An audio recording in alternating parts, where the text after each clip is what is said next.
Hello, my name's Cliff Freilich. I'm the Executive Director of Cinema St. Louis, and we're the presenters of the 29th Annual Whitaker St. Louis International Film Festival.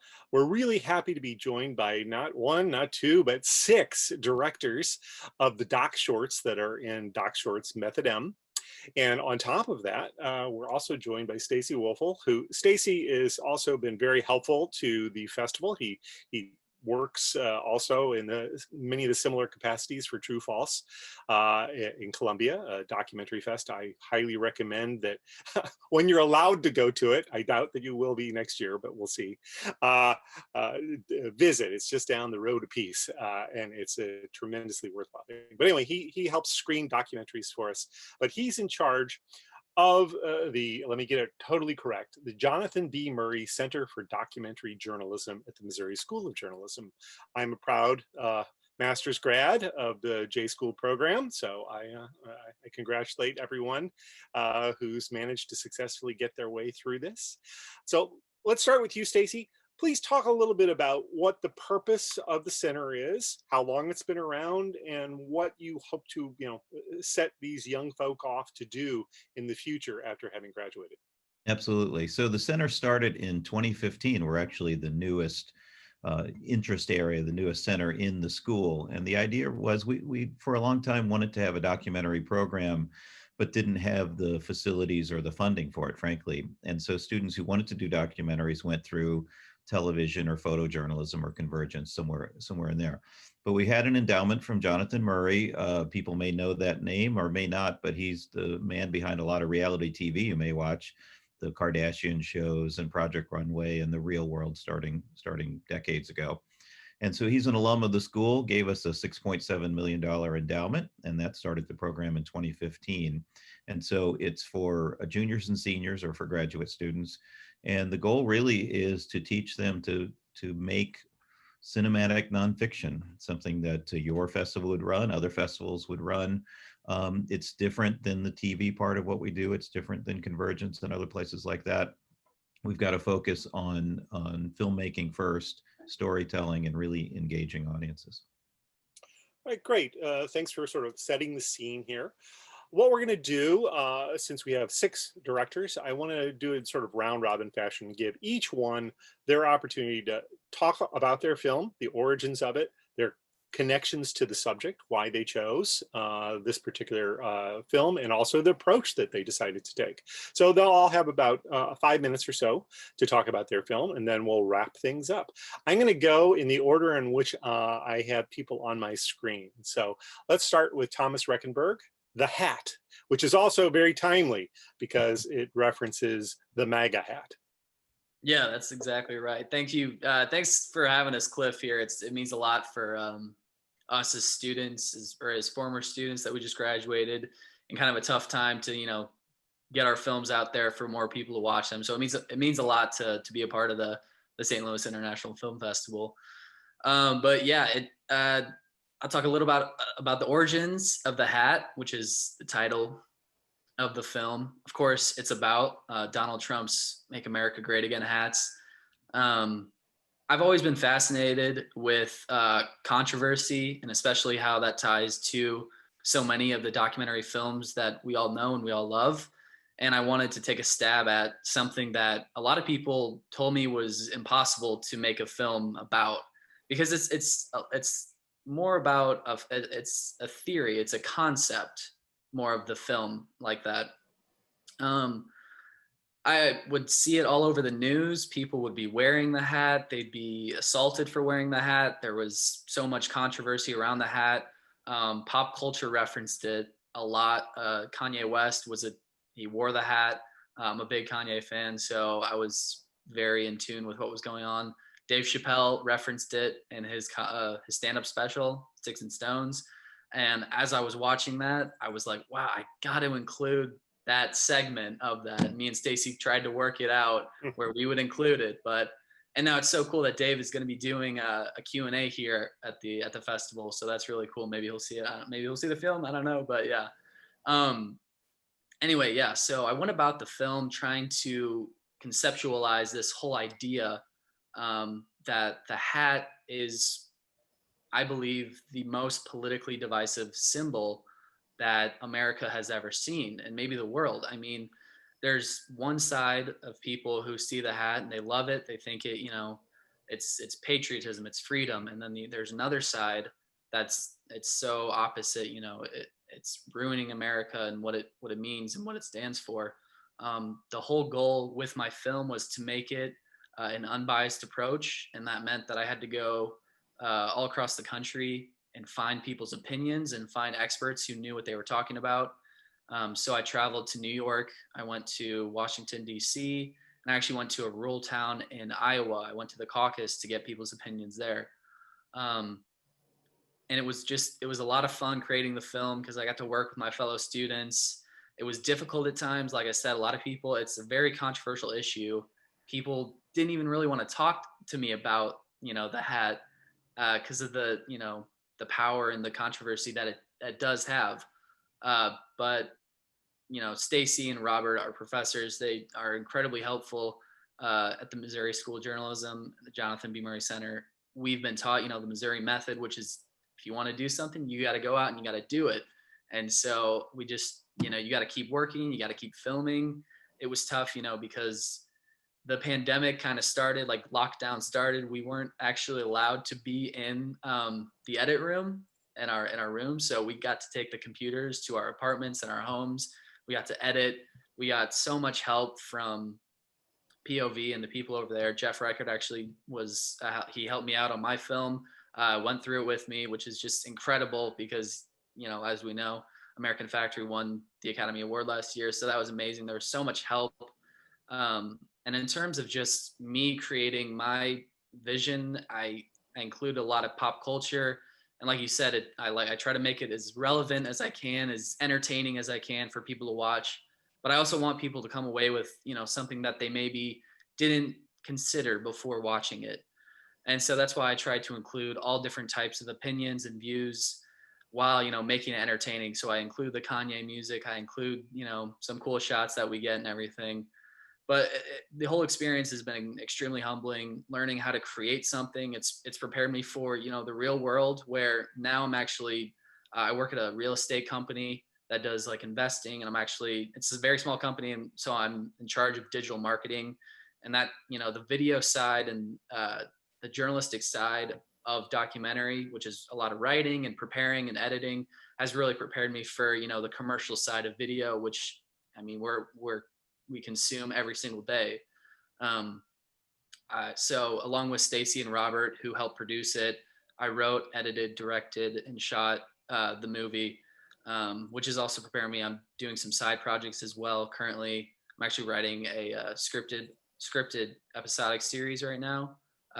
Hopefully that might go somewhere eventually. That's what I'm doing right now. But I can't thank, the program enough for giving us the confidence and the resources to, help us make these films that we're so passionate about.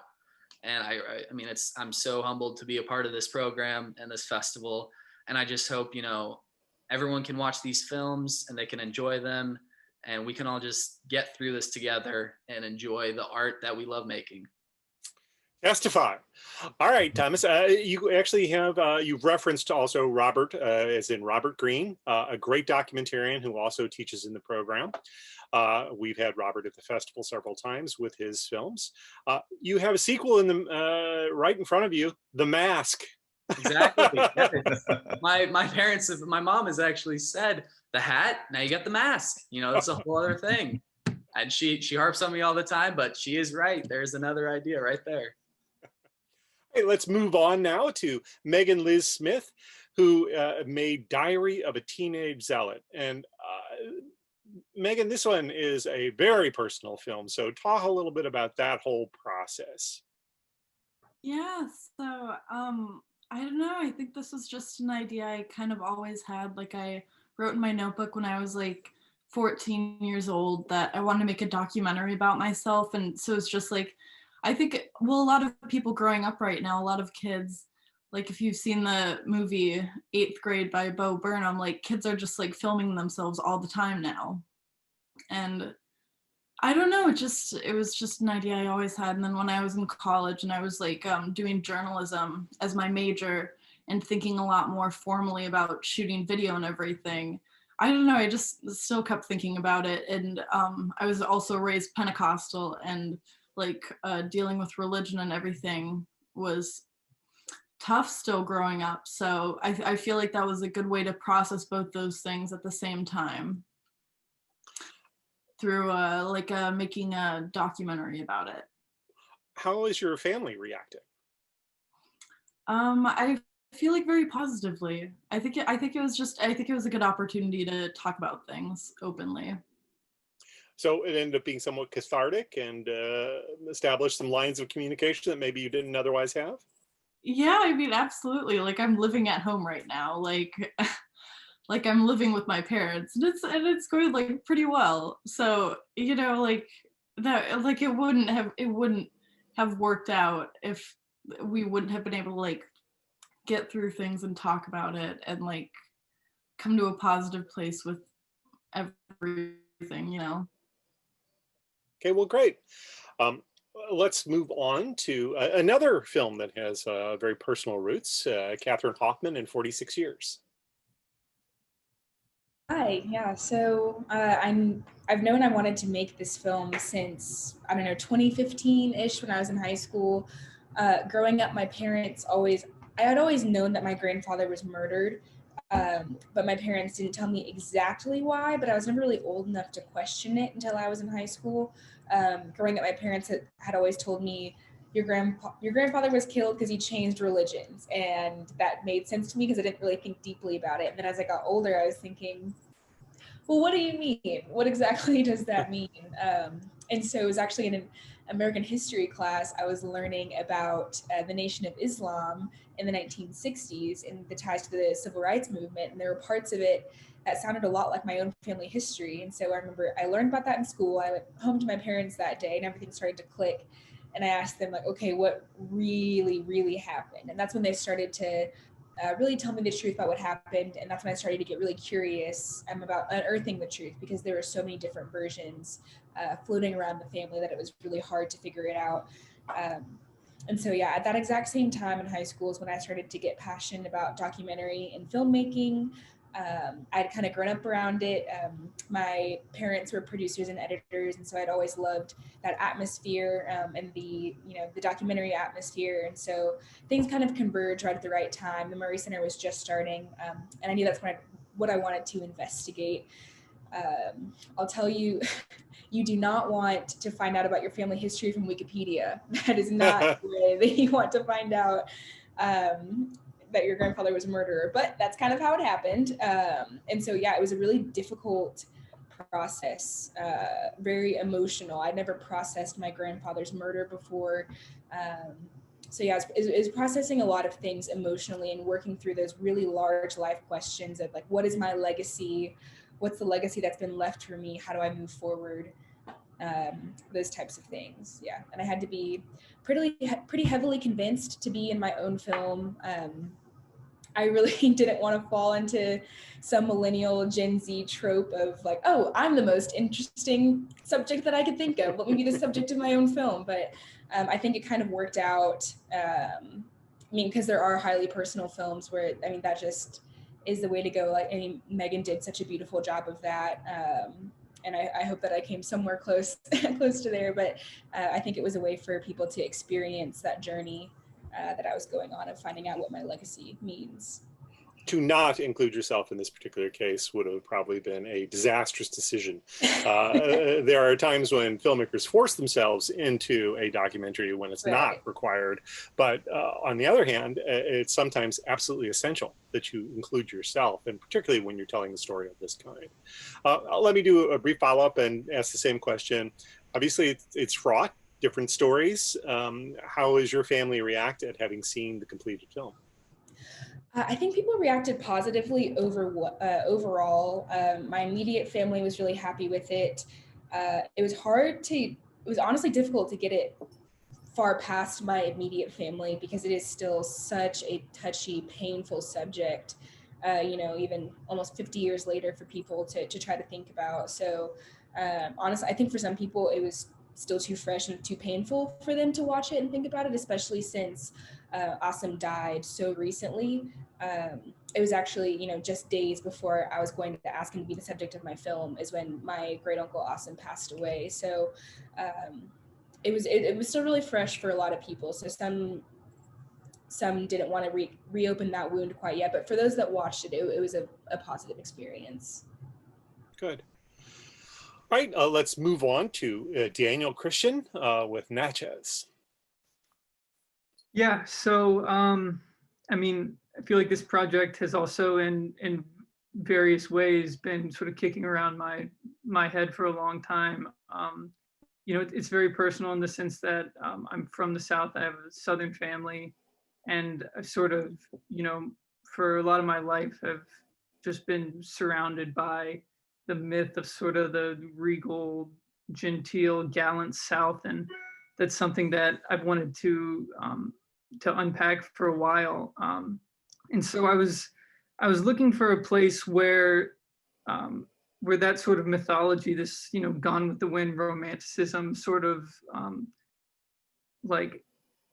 provided the parameters for reality in a way. Like so much of that mythology is so often in the South, sort of the subtext. It lurks just below the surface, and you can sort of feel it. But I wanted to find a place where it had basically become the text itself, where if you were to walk around downtown Natchez, you're surrounded by these houses. You can't get away from the mythology. It is there, and it's part of the physical, the physical makeup of the town, and you can't escape it. So, from there was, what does that mean? How does that, how does that shade life?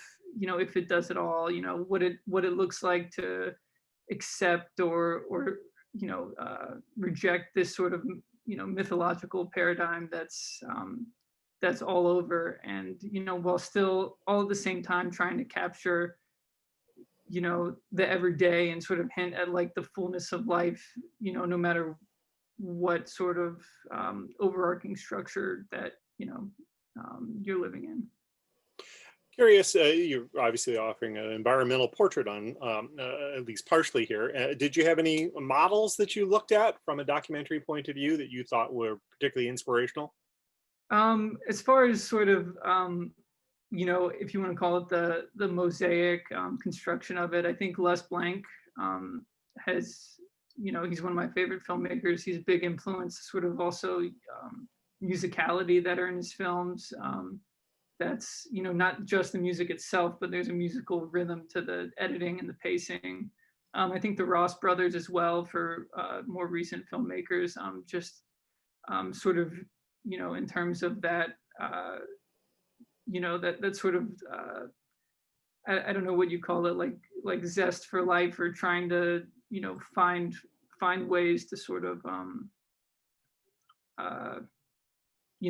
go on in the midst of all the stuff around you. I'm glad you referenced Les Blank, because he is also one of my favorites, and we actually honored Les a couple of years before his death with a Lifetime Achievement Award, and I had the privilege of, he's a tough interview. He was not a guy who was easily forthcoming. I interviewed him at the time of one of his greatest films, Burden of Dreams. But when he came to the festival, he was much more expansive and allowed himself to actually talk in a more expansive way than he was pretty a tight-lipped guy. But anyway, I'm glad you're a fan of Les Blank, and I hope other people seek him out if you aren't familiar with his work. Let's move on now to Colleen Andre. I hope I didn't mispronounce that, with Green Cheese Moon. Hi, thank you. I'm echoing Thomas, and I'm very humbled to be joining you guys here at the St. Louis International Film Fest. And big thank you to the Murray Center. I know that none of us would have been able to make this film without the support of you guys. Yeah, so the concept of my film, before I was working on this project, I was working on a feature-length film about activist Pedro Zamora. And he, in the 80s and 90s, was really well known as an HIV/AIDS activist, and he was known for his role on MTV's The Real World. So in that process, I worked with a lot of activist groups and met a lot of people that did stuff specifically on the criminality of HIV in different states. And it was through that process that we were doing a lot of research at the end. I'm also a poli-sci major, so at the time I was doing research while also on the film, like filming side of the portion. But a lot of us that were students in Missouri and studying it weren't even aware of the laws that were affecting the HIV community. And so it was exploring that and meeting activists that were more local to Missouri that I decided that it was a film I would have been honored to make. And I'm really grateful for the work of Robert Richardson. He was the subject of the film and he was incredible to work with. I went about making the film basically featuring just what identities of himself were most important. It was a really personal story to tell of himself, and it was a bit overwhelming as a young filmmaker going into it because I had just begun, feeling comfortable behind a camera, feeling comfortable telling, my cinematographer and what I needed and, storyboarding. And so it was really scary then for it to be such a personal story as well. But I'm so grateful that I got to work with Rob because he was so, we learned very quickly each other's body language and when we needed to stop filming or, when a question became a little bit overwhelming. So I'm really honored that he was willing to share his story. And I know he's really excited for everyone to be able to watch it. But yeah, I think that's all I've got for that. Well, it's a good lesson too, in the sense of being open to possibility. We're hoping to do a different sort of project and ended up stumbling across something that was perhaps even more fruitful. And that's something that documentarians, I think, need to learn early on because it's going to happen to them again and again. You can't get locked into a concept because it may not work out, but you may find a better story or one just as good by just being open to your surroundings and what you encounter. I also love your cow. I love a friend there too, but you may want to check out a film that's part of our Doc Shorts Animals in Nature called The Honest Work of Farming that also features some cows prominently. All right, and let's wrap things up. Absolutely last, but absolutely not least, with Sarah Sabaka. And I don't know if I pronounced your name correctly. Please correct it. With thoughts and prayers. Hello, I'm Sarah Sabaki. We're close. Very few people get on the first try. I took a little bit of a different path into this in that I did this as a grad student. So I did convergence at Mizzou, convergence journalism as an undergrad. And we have TVs down in the lab that we watch all the time. And for some reason, I remember clear as day watching the news footage from the Las Vegas shooting. And I don't know why it was that particular event because we've seen so many of them, but that one just kind of clicked it all for me that every time I heard thoughts and prayers, it was just louder and louder and louder and nothing was changing. And I grew up in kind of this, generation Columbine where we don't know a world without school shootings. I had shooting threats and bomb threats in high school and in college growing up. So it was kind of born out of frustration and this desire to learn about Columbine, which is not the first, but the first that happened on live TV for the most part. Something that I know about from YouTube. I only know second and third accounts. I don't know what actually happened. I don't know the actual people. So I started kind of plotting out my map before I went into grad school and then started filming in February of 2019. I went once a month in the lead up to the 20th anniversary, which happened to be in April of 2019. And it was all built around connections. So I emailed the principal first, Frank DeAngelis, who was the principal at the time of the shooting. And for some reason, he was like, sure, come to my house and interview me. And that led to meeting two incredible journalists that I'm still in contact with, which is wild. But they let me into their news stations, and I went with one back to Columbine and kind of had him walk me through where they were and what the process was. Because at that point, I was a year away from graduating and assuming I was going to go into journalism and knowing that if I did that, I was probably going to have to cover a school shooting at some point. So it was mostly trying to learn about Columbine, but also kind of trying to prepare myself of how have these journalists fared after 20 years. And it was really remarkable. I met with, I think, all of the families. There was a day inside the library of Columbine High School that I somehow wormed my way into with all of someone connected to each of the victims. So either family or like Craig Scott, the brother of Rachel Scott, who was the first one killed. And that was the first time where I saw these people in real life as, you know, not a screen, not this mythical name on paper.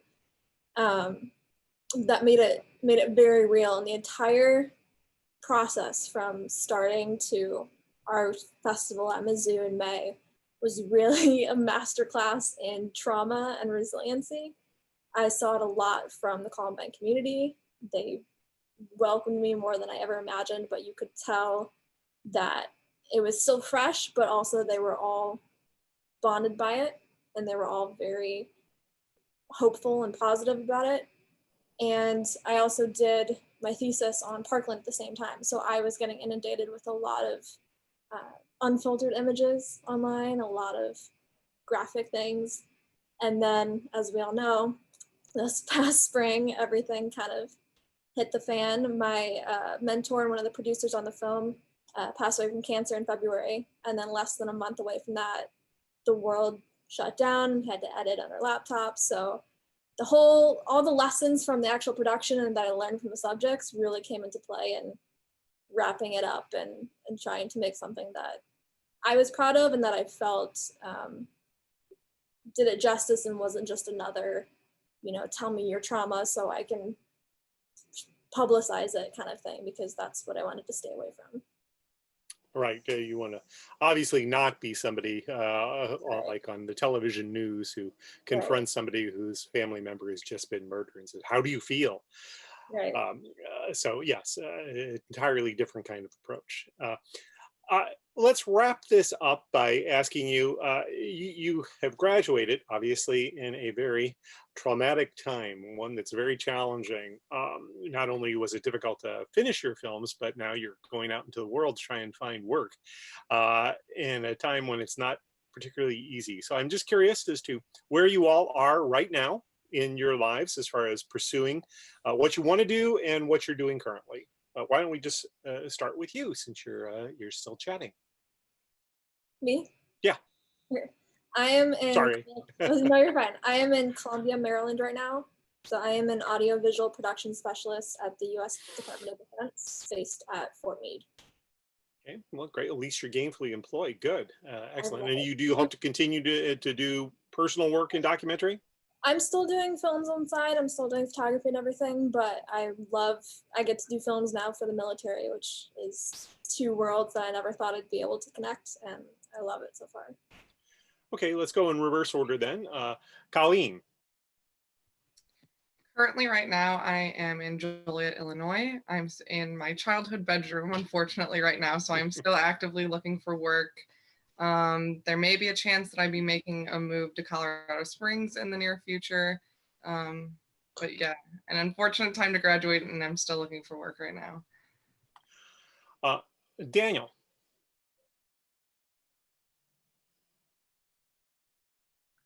Okay, so I am in the great city of Atlanta, Georgia, and I am currently actually remotely assistant editing Robert Greene's current film.